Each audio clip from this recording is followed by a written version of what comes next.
5 kilometre કામ કરે છે. એટલે અહીંયા જે તમને નોલેજ આપવામાં આવે, જે જ્ઞાન આપવામાં આવે, હવે આઈસ્ક્રીમ એક ચમચી ખાવાની, પછી એક કુટડો ચા પીવાની, ગરમ નાખો ઠંડુ નાખો, ગરમ નાખો ઠંડુ નાખો, શરીરની હાલત શું થાય? હેલ્ધી ન રહો તમે. એટલે આ ખાવા ઉપરથી મેં કીધું કે ભાઈ તમે જે શેડ્યુલ પ્રમાણે જે વર્ક આવતું હોય ને એ જ વર્ક કરવાનું, અને એક જ સમયે કામ કરવાનું. દાખલા તરીકે તમે ટુ વ્હીલ ચલાવો, બધા ટુ વ્હીલ ચલાવતા હશે, તમે ગાડી સ્ટાર્ટ કરો એટલે શું તમે કરો? ગાડી સ્ટાર્ટ કરો તો લીવર આપો ને, લીવર આપો, પછી ઊભી રાખવી તો શું કરો? બ્રેક મારો. હવે એક કામ કરજો, લીવર ને બ્રેક બે આપજો એક સાથે. એક બાજુ લીવર આપજો, એક બાજુ બ્રેક આપો, અને પછી બ્રેક છૂટી જાય તમારી હાલત શું થાય? અરે દવાખાના જવું પડે ભાઈ. એટલે આ પોઈન્ટ એવો છે કે જે કામ કરો ને એક જ સમય કરો. એટલે કામની ક્વોલિટી સુધારો, કામનું શેડ્યુલ જાળવો, અને એ શેડ્યુલ પ્રમાણે કામ કરો. 9મો પોઈન્ટ છે, હંમેશા પ્રયત્ન કરો. આ ભગવાને છે ને બધા સંપૂર્ણ કરી નથી મોકલ્યા. તો સંપૂર્ણ કરીને મોકલ્યા હોય ને તો ગુરુકુળ છે અને સ્કૂલો ન હોય. તમને કોઈ પાટીએ મોકલેલા છે. તમારે અહીંયા જ્ઞાન લેવું પડે, અને જ્ઞાન લઈ અને તમારા જીવનમાં આગળ વધવું પડે. આપણે વેપાર કરતા, વેપાર તો એમાં જુગાર રમાય. જુગારમાં છે ને, જુગાર રમાય મહેશભાઈ, તો શું થાય હાલત? વેપાર ને જુગાર બે ખોવાઈ જાય. સંતો વેપાર, વેપારમાં જુગાર રમાય, પણ જુગારમાં જુગાર ન રમાય. જુગારનો વેપાર ન કરાય. જુગારનો વેપાર ન કરાય. પ્રયત્ન એવો કરવો જોઈએ કે તમે ડેવલપ થાઓ, તમારો દેશ ડેવલપ થાય, તમારો પરિવાર ડેવલપ થાય, તમારો સામાજિક વાતાવરણ ડેવલપ થાય, એવો પ્રયત્ન કરવો જોઈએ. હંમેશા સાત્વિક પ્રયત્ન કરવો જોઈએ. મેં મારા જીવનમાં ખોટું શું કહેવાનું, સત્ય બોલું છે કે મારે આ ઘરે મારે ખોટું નહીં બોલાય. ખોટું છે મારા જીવનમાં મને ખબર જ નથી, અને ક્યારેક ખોટું ન બોલવું. હંમેશા પ્રયત્ન એવો કરવાનો. કોઈ વ્યક્તિને દાખલા આપે, ખબર છે તમને? કોઈ વ્યક્તિને એમ કહો કે ભાઈ દાખલા ગોવિંદ ભગત છે, વેપારીની ક્રેડિટ તો પુષ્કળ છે ને. કોઈ એમ કે ગોવિંદભાઈ મારા એને વ્યવહાર કર્યો ને, એ વ્યવહાર એને જાળવો ને, તો તમે શું કહો? ખોટું છે એમ કહો. આ કઈ મેં તમને પ્રતિષ્ઠિત દાખલો આપ્યો. તમે એવા બનવા પ્રયત્ન કરો.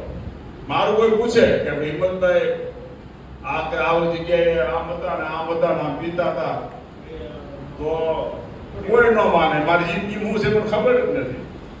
એટલે એવા પ્રયત્ન કરો કે તમારું જીવનનું ઘડતર થાય, અને એ ઘડતર દ્વારા તમારા નામની સુવાસ એવી બનાવો કે તમારો દાખલો આપે કે એ માણસ ઓકે હોય. એ કોઈ દિવસ આવું ન કરે. હંમેશા પ્રયત્ન કરો, પણ સાત્વિક પ્રયત્ન કરો. તમે એક વચ્ચે એક વિડીયો આવતો, ખબર છે? થોડો બાળકનો. નહીં, બાળકનો એવો વિડીયો આવતો હતો, મારાથી ન થાય, મને ન આવડે. હા, મને ન આવડે. પણ એ પ્રોબ્લેમ, સમસ્યા ક્યાં છે ખબર છે? હંમેશા એની માયા છે ને, એને સારો પ્રયત્ન કરવાનો શીખવાડ્યું નહોતું. બાળકનું ઘડતર માના સંસ્કારોથી થાય છે. તમારું ઘડતર મા બાપના આશીર્વાદથી થાય છે. બાપના સંસ્કારોથી તમારું જીવન ઘડાય છે. માના સંસ્કારોથી બાળકનું જીવન ઘડાતું હોય એ બાળકના વિડીયો બહુ ધૂમ મચાવેલી, મને ન આવડે કે મને ન આવડે. એટલે હંમેશા બાળકનું ઘડતર કરવામાં, તમારું પોતાનું ઘડતર કરવામાં, અને અહીંયા આવો છો ને એ હેલ્ધી બનવાના ઘડતરમાં તમે હંમેશા પ્રયત્ન કરો. અને વરજીભાઈના અને વસંતબેનના આશીર્વાદ સાથે ઘડતર કરો એવી હું બધા આગળ અપેક્ષા રાખું છું. હવે બીજો પોઈન્ટ છે સ્વયંને, આમાં ભૂલી ગયા છે, સ્વયંને રજૂ કરો. સ્વયંને રજૂ કરો એટલે ઇન્વોલ્વ થાવ કામની અંદર, કોઈ પણ કામમાં. સ્વયંને રજૂ કરો એટલે તમે જેવા છો ને એવા રજૂ થાવ. ભગવાને છે ને બધા પૂર્ણ નથી બનાવ્યા, અને કોઈ એમ હવા કરતો હોય હું પૂર્ણ છું, કોઈ દિવસ ભૂલી નહીં જવાનું. સ્વયંને રજૂ કરો. જે તમારા ક્ષેત્રમાં, જે ક્ષેત્રમાં તમને રુચિ હોય ને એ ક્ષેત્રમાં, ઘણાને પોલિટિક્સમાં રુચિ હોય તો એમાં તમે રજૂ થાવ. કોઈને ધાર્મિક ક્ષેત્રમાં રુચિ હોય તો એમાં તમે રજૂ થાવ. કોઈને મ્યુઝિકમાં રુચિ હોય તો એમાં છે. કોઈને લખવામાં, કોઈને વાંચવામાં, કોઈને સારું બોલવામાં. સ્વયંને તમે રજૂ કરો અને અંદરની ક્વોલિટી તમે બહાર કાઢો. મને આપણે ગયા હતા ને અમદાવાદ, મને યાદ આવ્યું અચાનક ચરણજીત સિંહે એવું કીધેલું કે કયા ક્ષેત્રમાં તમે છો એ અગત્યનું નથી. કેમ કે તમે ફિલ્મી નેતાનું નામ લાવો તો તમે કોને યાદ કરો?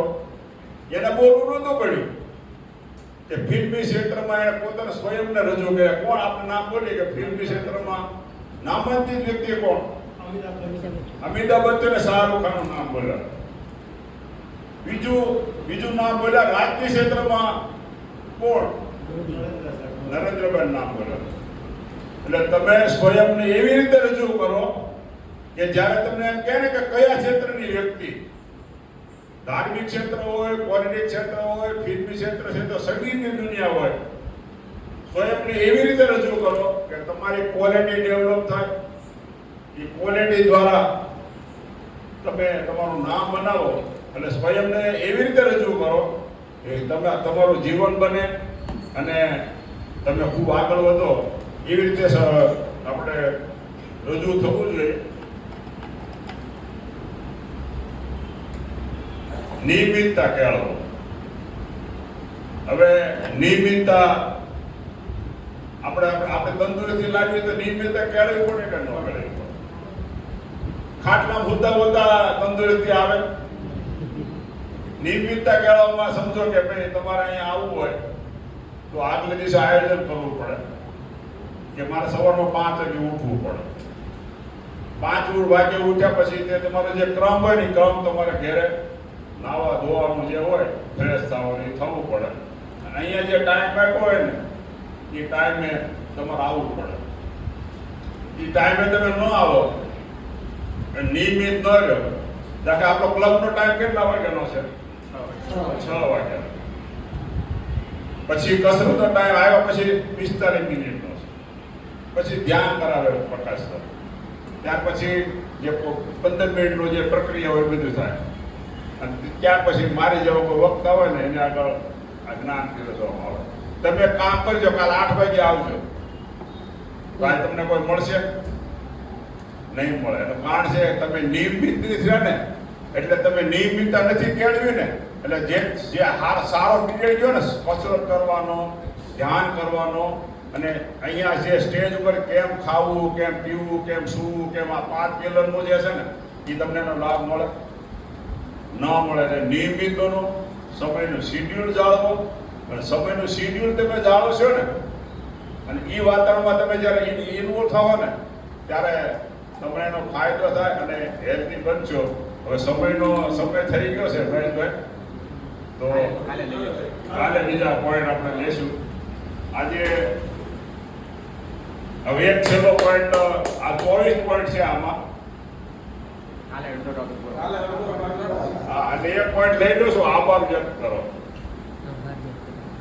હવે આભાર વ્યક્ત કરવો એટલે હું તમને કહું છું ને, તમે તમે અફ્રેશનું બોટલ આપે છે ને, એક ટેવ પાડો.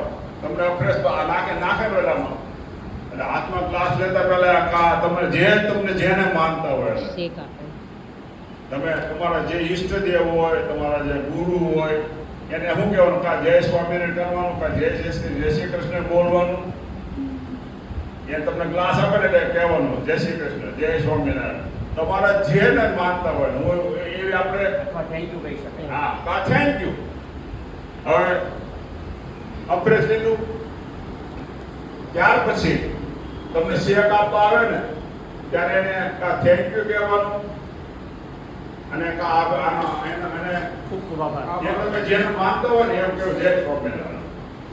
એટલે આભાર એવી રીતે વ્યક્ત કરો કે જે તમને જે સર્વિસ આપે છે ને એનું પણ દિલ છે ને ગદગદિત થાય, અને બીજી વિશે છે ને શું થાય ખબર છે તને? એના જે સારા વાઇબ્રેશન છે ને એ તમારા શરીરમાં પણ આવશે. એટલે આભાર વ્યક્તિ એવી રીતે કરો કે સામુ જે તમને સર્વિસ આપે છે ને એને એમ થાય કે મારા કામની કદર કરી હો. એટલે કોઈ પણ કામ તમને કોઈ મદદ કરે અથવા અન્ય રીતે કોઈ તમને સહાય કરે તો આભાર વ્યક્ત કરવાનો. અસ્તુ. ભારત માતા કી જય. હવે મારી આજે મારો પહેલો દિવસ છે અને આ તો બહુ લાંબુ લેખ કર્યો છે બધા, પણ મેં જેટલું હતું ને એટલું બોલવા પ્રયત્ન કર્યો છે. અસ્તુ. ભારત માતા કી જય.